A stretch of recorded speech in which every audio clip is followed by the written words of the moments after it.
দেখে এখনো পর্যন্ত অফিসিয়ালি যে বিষয়টা বলা হচ্ছে যে 20খানা টাকার ব্যাগ কিন্তু গোনার কাজ শেষ করেছে তারা।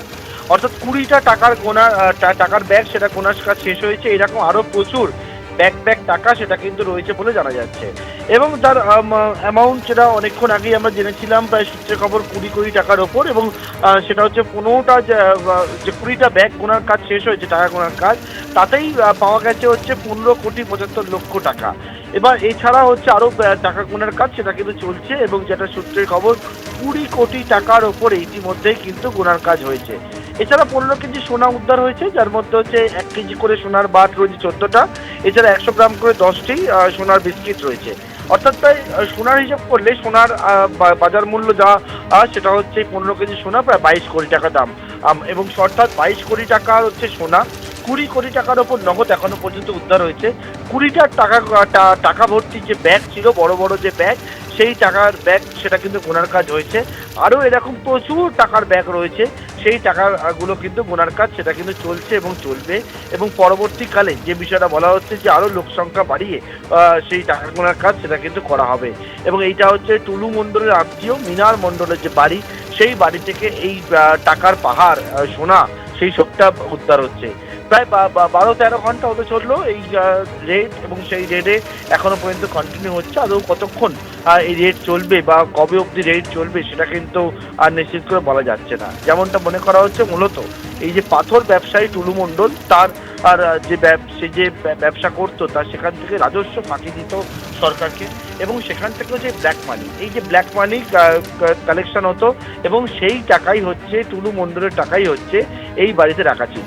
এই বাড়িটাকে বেছে নেওয়া হয়েছে যে জায়গায় একটা ফাঁকা এলাকা দেউচার কাছে, এবং সেই ফাঁকা এলাকায় বাড়ি, দোতলা একটা বাড়ি, দেখে মনে হবে না যে এই বাড়িতে কোনো এইরকমভাবে যে সম্পদ সেটা থাকতে পারে। মিনারের বাড়িতে এরকম যে মিনার থাকবে সেটা কিন্তু কেউ কিছু বুঝে ওঠার জোর নেই একেবারে, কারণ একেবারে সাদামাটা ভাবে থাকতেন তারা। এবং সেই জায়গায় যে বাড়ি, সেই বাড়িটা ফাঁকা জায়গা, চারদিকে কারো সন্দেহ হওয়ার যাতে সন্দেহ না হয় তার জন্য এই বাড়িটাকে বেছে নেওয়া বলে মনে করা হচ্ছে।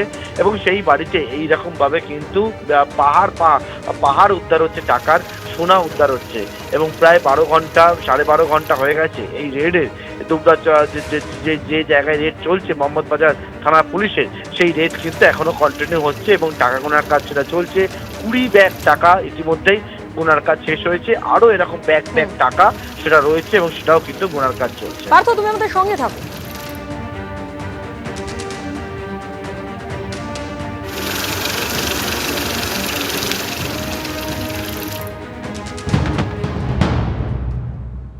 আমরা পুরোপুরি এই দেউচা এলাকার সমস্ত বাসিন্দায় আমরা এটা কনফার্ম করতে পারি যে এই টাকাগুলো ওনার টাকা নয়, এই টাকাগুলো অন্যজনার। এগুলো টাকা আমরা সবাই অনুমান করছি যে পাথর ব্যবসায়ী টুলু মণ্ডলের টাকা। কেননা ইনি হচ্ছেন মিনার মণ্ডল, হচ্ছেন টুলু মণ্ডলের ঘনিষ্ঠ আত্মীয়, ঠিক আছে। প্লাস আপনার এই দেউচাতে এইখানে একটা বাইপাসে একটা রোড হয়েছিল, সেই রোড থেকে অনেক টাকা কালেকশন করা হয়েছিল কিন্তু এই মানে টিএমসি সরকারি চলাকালীন কিন্তু। আর টুলু মণ্ডলের উনি ম্যানেজার ছিলেন ডিসিআর গেটের, রায়পুর ডিসিআর গেটের ম্যানেজার ছিলেন। হ্যাঁ, একদিকে আপনারা দেখলেন যে বিপুল পরিমাণ টাকা এবং সোনা যেখানে উদ্ধার হয়েছে মিনার মণ্ডল, টুলু মণ্ডলের ঘনিষ্ঠ ব্যবসায়ী মিনার মণ্ডল, তার বাড়িতে এই মুহূর্তে পুলিশ তল্লাশি চালাচ্ছে। আর অন্যদিকে পুলিশের এই অভিযানের প্রশংসা করে পোস্ট করেছেন মুখ্যমন্ত্রী শুভেন্দু অধিকারী। তিনি বলছেন, বালি মাফিয়ার বিরুদ্ধে অভিযানে প্রশংসনীয় কাজ পুলিশ প্রশাসনের। বিশেষ সূত্রে খবর পেয়ে মোহাম্মদবাজারে তল্লাশি চালায় পুলিশ। বালি মাফিয়া টুলু মণ্ডল ওরফে মোহাম্মদ নাজিব উদ্দিনের ডেরায় অভিযানে বিপুল টাকা ও সোনা উদ্ধার। অবৈধ সম্পত্তির উদ্ধার অভিযান নিয়ে ডিজিপি এসপির প্রশংসায় মুখ্যমন্ত্রী শুভেন্দু অধিকারী।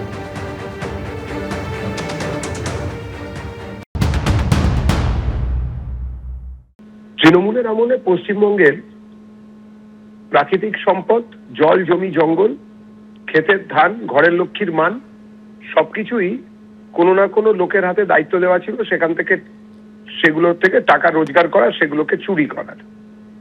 সেই সম্পদ লুট করার জন্য তৃণমূল স্তর থেকে তৃণমূলের লোকজন বিভিন্ন রকম ভাবে যুক্ত ছিল।